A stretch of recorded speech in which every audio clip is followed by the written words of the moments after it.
Hello, welcome back to the channel. Today we're diving straight into how to use teamwork.com for effective supplier management in 2025. First on the agenda, you need to set up your supplier as a contact under the People section. This is done by clicking on Add a Contact and filling out the supplier's information. This helps us keep all supplier information organized and easily accessible, which is crucial for smooth supplier management. After adding your supplier, we move to creating a new project. Click on Add Project and name it after your supplier for easy identification. Assign this project to the supplier's contact that you've just created. Doing this allows you to monitor, track, and manage all interactions, tasks, and deadlines related to that specific supplier. Now that we've done that, let's talk milestones.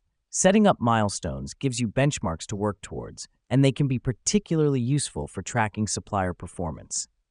Click on Add Milestone under your supplier's project and set realistic deadlines. This step is important because it allows you to manage expectations and keep your supplier accountable. Next up, we're going to add tasks and link them to our milestones. This is done by clicking on Add Task under your supplier's project.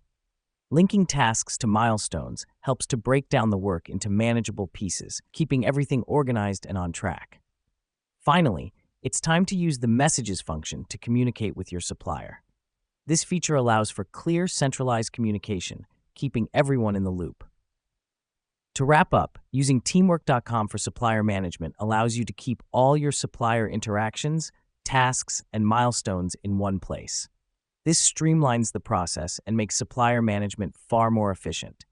Remember, the key to effective supplier management on teamwork.com is keeping everything organized and clear. That's all for today's tutorial. Stay tuned for more tips and tricks on how to get the most out of teamwork.com.